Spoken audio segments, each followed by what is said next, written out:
Welcome back. We are in the continuing saga of cleaning the floors here so that we can acid stain.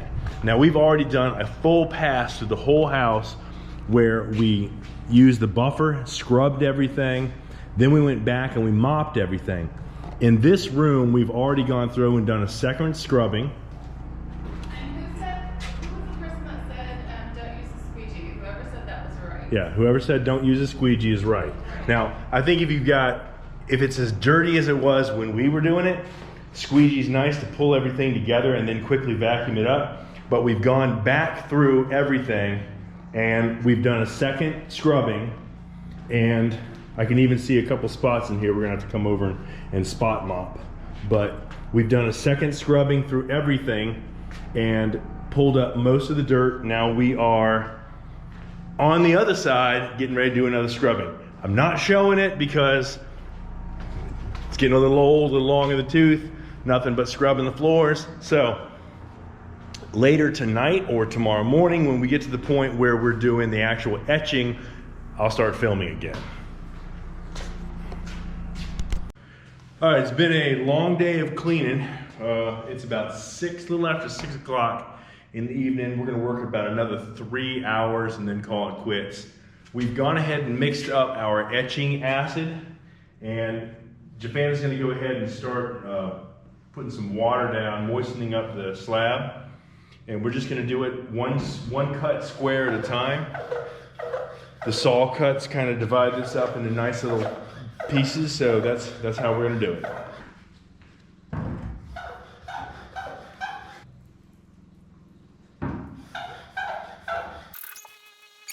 Etching the concrete was one of the tasks that I dreaded the most. It turned out to be one of the easiest parts of this. You just spray it down after you've wet the concrete, give it about 10 minutes to do its work, and you mop it up before it has a chance to dry.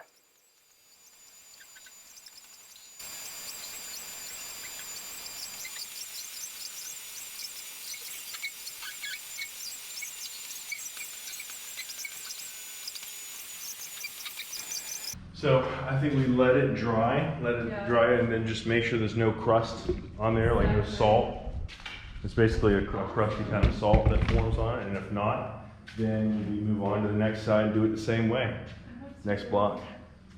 So it looks pretty good. It was like one more clean. Yeah, this thing is nothing if it ain't clean at this point. All right, here we go again.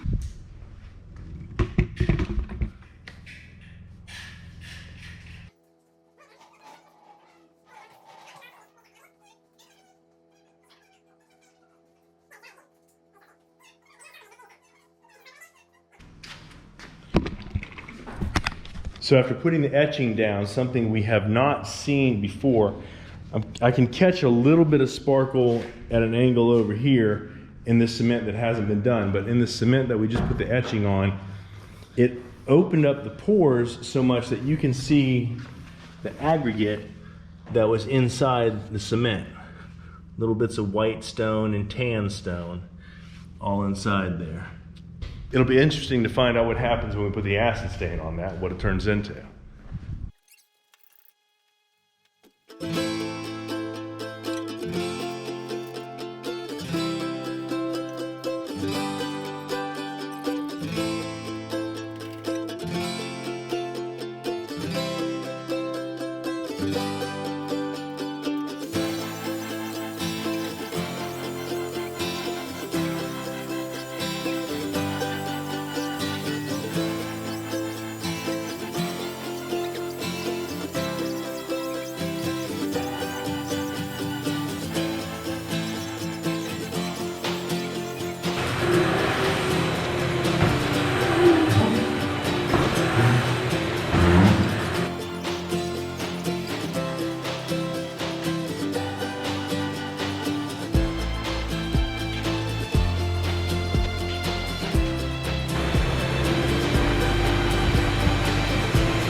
Hey, welcome back.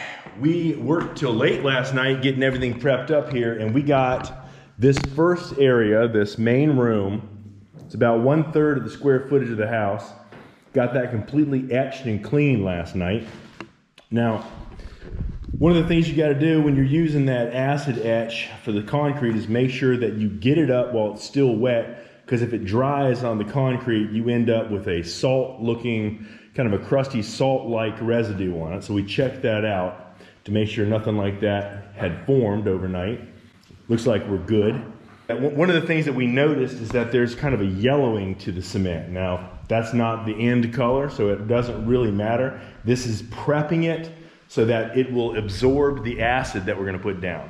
And that acid is going to react with the concrete in a specific manner to bring out, we hope, a very dark black stain with some pattern to it.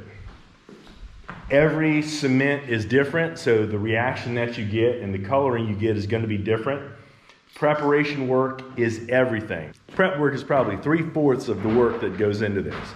So a lot of times when you hear people say that it didn't work for them, I've noticed online that the people who got the best results were the ones who went ahead and did all of the prep work. And it's a grind, it's a lot of work. There's no getting around it. We worked at it all last weekend. Today is Sunday. We were in here 3 nights last week getting this done. And we stayed late a couple of times. So we're gonna work on this hard today. We're gonna do the acid etch on the other side, get both sides knocked out for the etch. And I think we might actually get to spray some of that acid stain tonight, and that'd be great. That way I can come back in here in the morning and I can work on it and start cleaning things up. All right, we have done the other side of the house. We have 1/3 of the house left to put the etching on the concrete. So I thought I would bring this in here. I don't want to overkill it, but I think it is important. I'm not going to do that back room with the edge. That's my mechanical room, and I really don't care how deep the stain gets. I am going to stain it. I expect it to come up looking pretty nice. It may not be as deep as this other, and it'll be a good thing to show on video so you can see the difference between when you etch it and when you don't.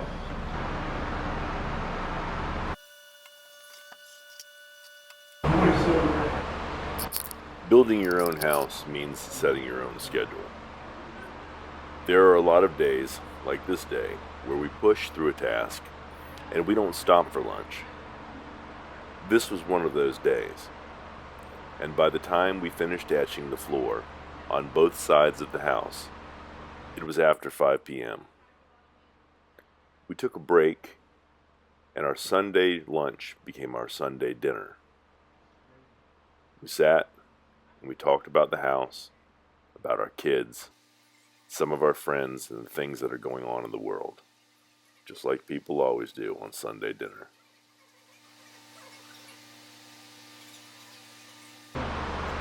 Then we finished our meal, cleaned up after ourselves, and we got back to work. Well, here we are. This is the moment of truth. We are getting ready to start spraying the acid stain.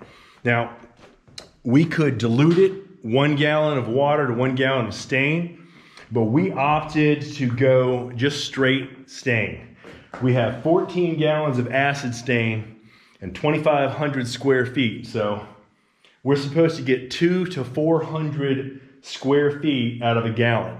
We should have plenty of stain. Jafan's gonna start watering she's gonna start spraying water to wet the surface. Not enough, you don't want enough to make a puddle, you just want enough to get it wet. And I'm gonna come through after she gets into this room, I'm gonna go over there and start putting down the acid stain.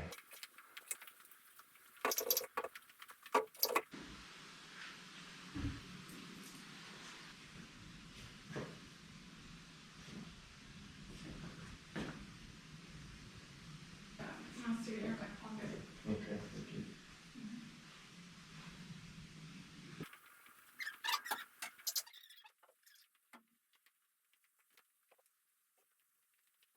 When you're putting down the acid stain, you want to move the wand in a very random pattern. Figure eights and big wide circles are probably best. Back and forth lines tend to leave telltale marks.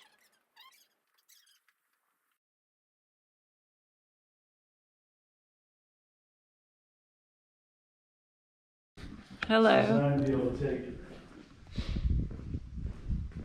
Ashley.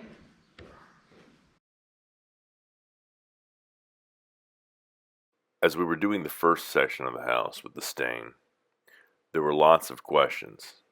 Jafana wanted to make sure we weren't going too light because it looks yellow.